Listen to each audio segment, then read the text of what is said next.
کسی حال میں بھی کسی صورت میں بھی کبھی بھی کسی کا محتاج نہ ہو. بس خدا وہ ہے جو کبھی بھی کسی حالت میں بھی کسی کا محتاج نہ بنا ہو نہ بن سکتا ہو. ابراہیم علیہ السلام کے ساتھ لڑائی ہوئی ہے, باپ کی لڑائی ہوئی ہے. پتا چلا کہ خلیل اللہ خود خدا بیچنا چاہتا نہیں.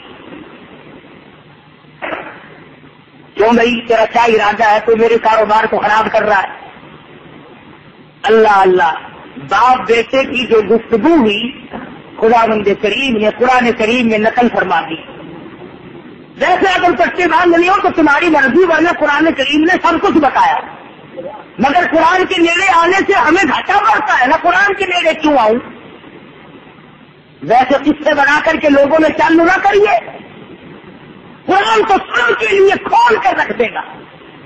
فرمایا واذکر فی الکتاب ابراہیم, اس کتاب مقدس میں ذکر کرو حضرت ابراہیم علیہ السلام کا. اذ قال لأبیہ یا ابت لم تعبد ما لا يسمع ولا يبصر ولا یغنی عنک شیئا. میرے ابا جنہیں تم خدا کہتے ہو یہ دیکھتے ہیں مگر نہیں, سنتے ہیں کہ نہیں, نفع نقصان کے مالک بھی نہیں مگر نہیں. پھر خدا کا ہے کہ بس چیکڑے ہیں نا, سفید ہے, خوبصورت لگتے پتھروں کی مورتی بنی ہوئی. فرمایا یہ شیطان کی عبادت ہے. قرآن کریم کی آیت کو ترجمہ. مشرک کے سامنے تم جب اللہ کا قرآن پیش کرو گے, خدا کی توحید پیش کرو گے, خدا کی قسم اسے آگ لگ اٹھتی ہے. خدا کے بارے میں وہ اتنا ملاوٹ کرتا ہے اور نبی کے بارے میں وہ غلو کرتا ہے, تجاوز کرتا ہے. اب تو یہاں تک مسئلہ چل پڑا. بعض لوگ کہتے ہیں کہ جس تبت یہ دار کی جو صورت ہے یہ پڑھنی نہیں چاہیے, نماز میں تو بالکل نہ پڑھو. کیوں؟ نبی کے چچا کی توہین ہے اس میں. تیرا باپ لگتا ہے وہ ابو لہب جس نے میرے آقا حضرت محمد الرسول اللہ صلی اللہ علیہ وسلم کا حضور فرماتے ہیں پورے جسم کا کوئی حصہ ایسا نہیں جہاں پہ ابو لہب کے ہاتھ کا پتھر نہ لگا. اس نے کالی کملی والے کو ایک دن 2 دن نہیں 13 برس مارا ہے, 13 برس مارا ہے محمد عربی صلی اللہ علیہ وسلم. کوئی ادب والا بڑا پھرتا ہے, جب بس یہ کی صورت نہ پڑھو. اللہ میاں نے تو فرما دیا جن لوگوں نے میرے نبی کا ساتھ دیا, جن لوگوں نے میرے نبی کے دکھوں میں شرکت کی, جو لوگ میرے نبی کے ساتھوں میں کام آئے, جو لوگ میرے نبی کے دھوپ میں کام آئے, جنگوں میں کام آئے, دکھوں میں کام آئے, پریشانیوں میں کام آئے. فرمایا اس خطیب کا خطبہ مکمل نہیں جب تک وہ ان کی طرف سے ایک ایک کا نام لے کر کے باقاعدہ رضی اللہ عنہ نہ کہے. فرمایا میرے نبی کے جانشاروں, میرے نبی کے قربان ہونے والوں, میرے نبی کے جان دینے والوں, میرے نبی کے اشاروں پہ گردنے کٹانے والوں, میں تم سے اتنا راضی جب تک تمہارے لیے دعا نہ کرے خطیب منبر سے اتر نہیں سکتا. اور اے ابو لہب جب تک تو نے میرے نبی کو مارا, میرے نبی کو دکھ دیا, تیری گھر والی نے میرے نبی کے راستوں میں کانٹے بچھائے, اندھیروں میں دکھ دیا, اور خدا کی قسم تجھے کیا معلوم ہے میرے آقا تہجد کے لیے جاتے ہیں اور ابو لہب کی گھر والی کانٹے رستے میں بچھا دیتی ہے, نرم و نازک تلیوں میں جب کانٹے چبھتے تھے, تجھے کیا معلوم.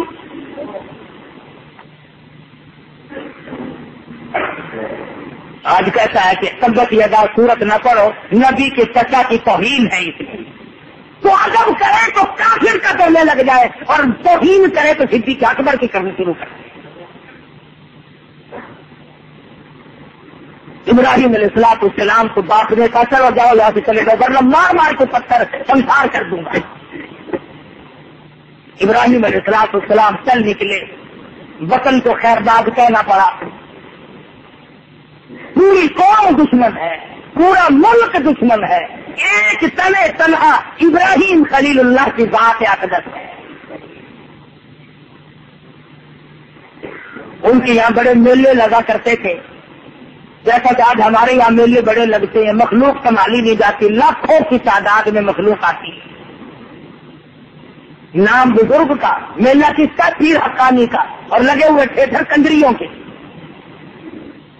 کچھ تو سوچو، یہ بزرگ قیامت کے دن ہمارا دامن نہیں پکڑیں گے؟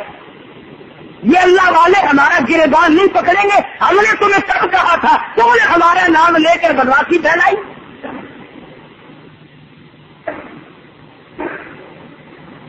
ابراہیم علیہ السلام کی ساری قوم دشمن تھی، وہ میلے میں چلے گئے سارے، کوئی میلہ ہوگا نا، انہیں موقع ملا،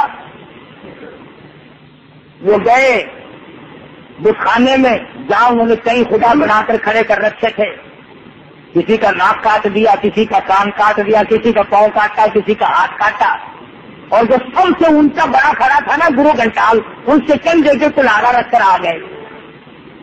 وہ ملنے سے جو واپس آئے اور گئے بتوں کی عبادت کے لیے، تو سارے خدا لنگنے، للے، اندھے، کانے، بڑا اشتعال پھیلا۔ کس نے کی ہے یہ توہین؟ کون ہے یہ بے ادبی کرنے والا؟ کہنے لگے قالوا سمعنا فتى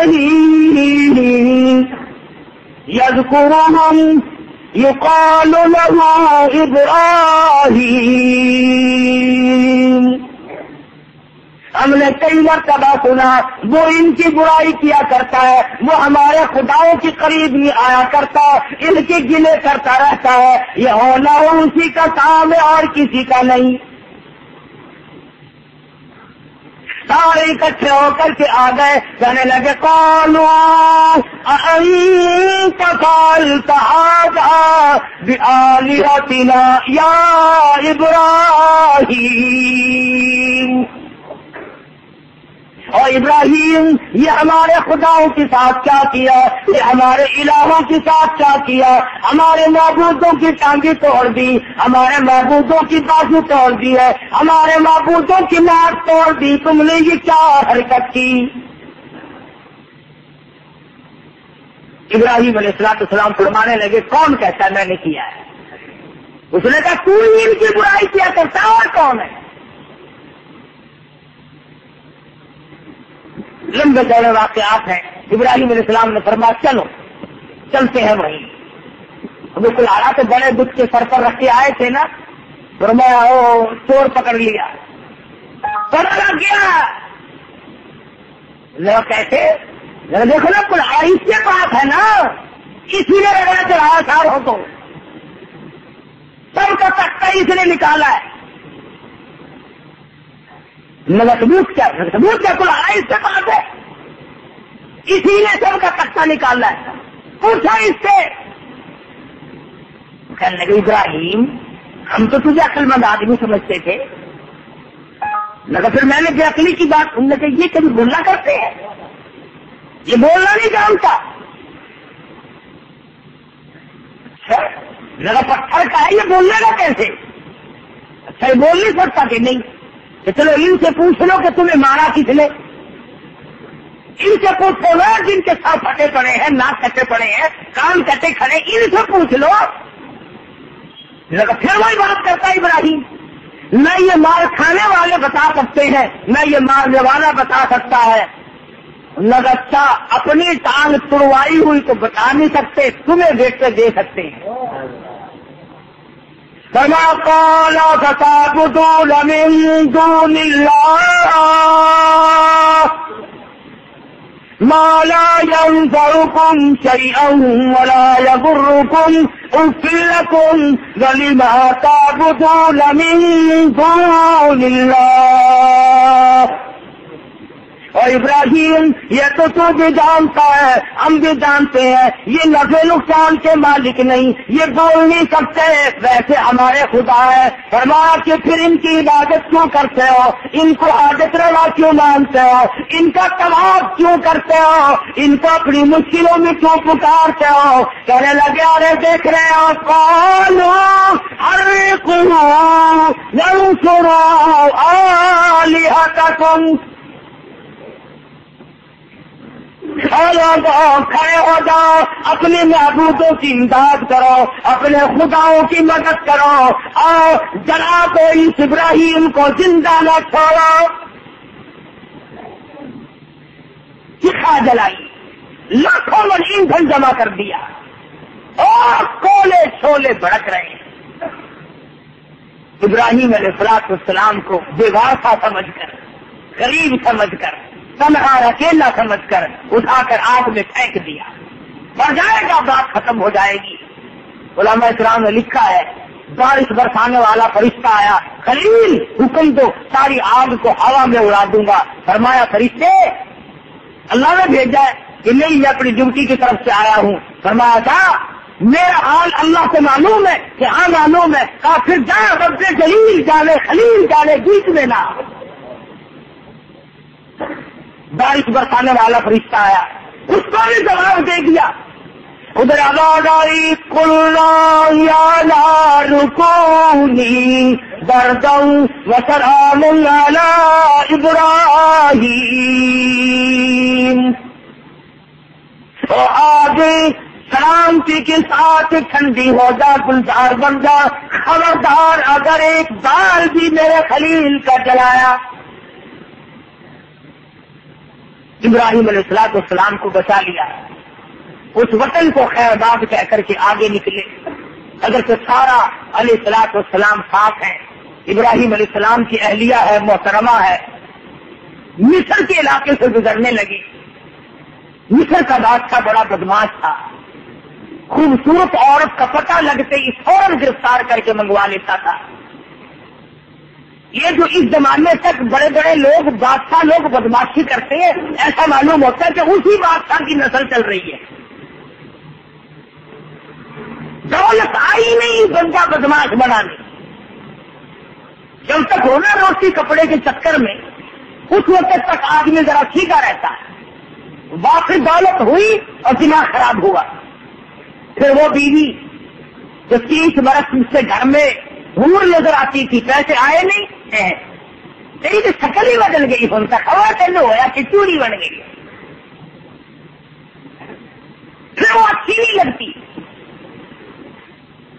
اور بگڑتا کیسے؟ کئی مرتبہ دیکھا سنا کہ گھر میں حکیمہ رانی قسم کی عورت ہے، اور جو بنگن کوڑا صاف کرنے آئی نا کچی خانے میں، حضرت اس کے ساتھ گو کھا رہے، جگہ دیکھو کتنی شاندار ہے، دماغ خراب ہو جاتا آدمی کا، پھر تمیز ہی نہیں رہتی، میرے منہ میں گو جا رہا ہے کہ روٹی جا رہی۔ بادشاہ وقت بڑا بدماش تھا، اس کے ملازموں نے اطلاع دی کہ تیری حکومت سے بڑی خوبصورت عورت گزر رہی ہے، آ گئے پکڑنے کے لیے۔ ابراہیم علیہ السلام نے فرمایا ہاتھ نہ لگاؤ، میں پیغمبر ہوں، میری آبرو ہے۔ میں کہا واہ، بادشاہ کے سامنے تو کون ہوتا ہے؟ زبردستی ہونے لگی، حضرت سارا رونے لگی۔ خدا کی قسم عزت والی عورت اپنی آبرو کے لیے رویا کرتی ہے۔ گرفتار کر کے لے کے چلے، کہنے لگے آزار میں نہ چھیڑو، میں خلیل کی آبرو ہوں اور خلیل